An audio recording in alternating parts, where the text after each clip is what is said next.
The Oppo Reno 2 is powered by a Qualcomm Snapdragon 738G processor. It boasts of a quad camera setup and has a shark fin pop-up module at the front. Now this device does have decent hardware on paper, but how much of it does really translate to good real-life performance? Well, we put the Reno 2 through our test to find out.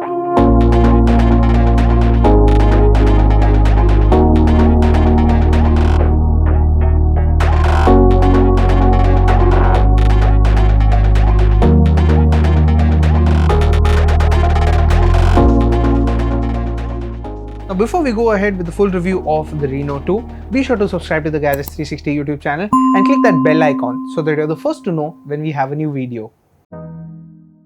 We reviewed the Oppo Reno 2Z recently, and the design of the Reno 2 is quite similar overall. The primary difference between the two is the use of a shark fin module instead of a pop-up selfie camera on the Reno 2. The shark fin module houses the selfie camera, the secondary microphone and the earpiece hardware. Because of this arrangement, we found the sound coming from the earpiece to be hollow. The Reno 2 houses the 3.5mm headphone jack at the bottom along with the loudspeaker, primary microphone and the USB Type-C port. Storage is expandable and the Reno 2 gets a hybrid dual SIM slot. The front of the Reno 2 is dominated by the 6.5-inch Full HD Plus AMOLED display. We found the display to be bright enough outdoors, and it houses an in-display fingerprint scanner as well, which is quick to scan a finger and unlock the device. Software is similar to what we have seen on the Reno 2Z. Now this smartphone runs ColorOS 6.1 on top of Android 9 Pie, and our unit was running the September security patch, which is good to see. The Snapdragon 730G powering the Reno 2 is a capable processor, and we had no issues while using the smartphone. It is powerful enough to take care of day-to-day tasks without breaking into a sweat. Oppo has bundled 256GB of storage and 8GB of RAM on the device, which makes multitasking a breeze on it. We played PUBG Mobile on the Reno 2 and the phone defaulted to the high preset with graphics set to HD and frame rate set to high. We could not bump the quality up further, but the device ran the game at these settings without any issues. We played the game for 24 minutes, after which the device registered a 9% battery drop. It was also barely warm to the touch after gaming. The Reno 2 was efficient in terms of battery life and lasted us over a day and a half with heavy usage. In our HD video loop test, the smartphone lasted us for 15 hours and 34 minutes, which is lower than the Reno 2Z. The 4000 mAh battery on the Reno 2 charges quickly when using the supplied 20W fast charger.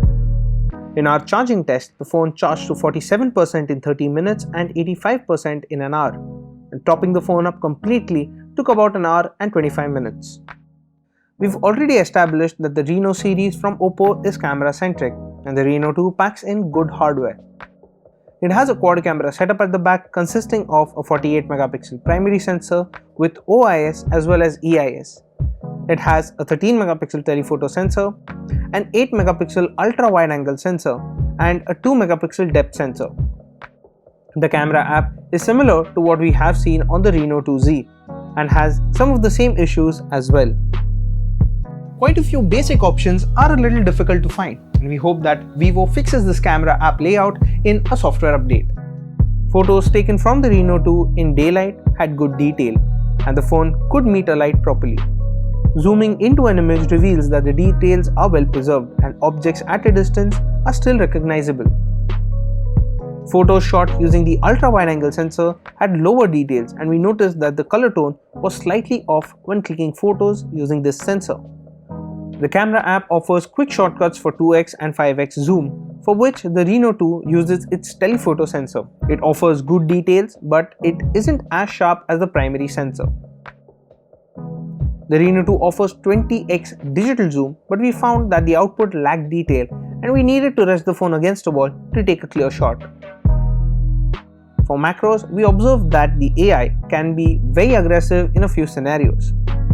This is evident while shooting reds, as the AI bumps it to the point that it looks artificial. While clicking portraits, the Reno 2 lets you set the level of blur before taking the shot. We found the edge detection to be good and the phone blurs the background out properly. In low light, we noticed that the Reno 2 does a good job of keeping noise under control when using the primary sensor. We noticed a drop in details when using the wide-angle camera. Also, the Reno 2Z does not use the telephoto sensor in low light and does a digital zoom using the primary sensor. With night mode, we noticed a slight change in color tone, but the grain wasn't visible in the output on zooming in. Selfies clicked in the day were decent, but we noticed that the backgrounds were occasionally overexposed.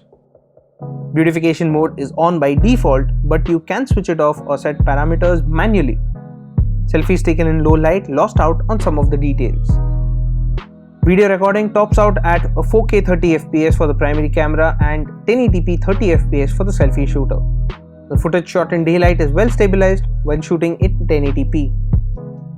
The ultra steady mode we tried out on the Reno 2Z is also present here and could stabilize footage recorded while pacing. Video recorded in low light had a visible shimmer effect in the output. The sound focus feature for video recording works, and we found that the smartphone could bump the audio level of the subject on zooming in.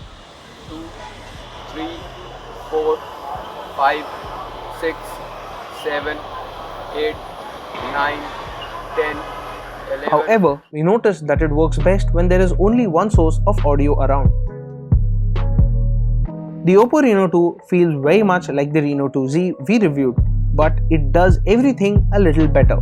The camera setup is versatile and it packs in some new features like sound focus, which works as long as the conditions are favorable. The OnePlus 7, Asus 6Z and the Redmi K20 Pro are prime competitors which have an edge over the Reno 2 when it comes to performance. Now this Reno 2 can fight back in terms of camera performance. However, if you are planning to spend that little extra, for just 39,990 rupees, you can get the Oppo Reno 10X Zoom Edition, which does offer the best of both worlds. And that was our review of this Oppo Reno 2. What do you think about this smartphone? Let us know in the comment section down below. If you like this video, share it with your friends. And as always, for all things tech, stay tuned to gadgets360.com.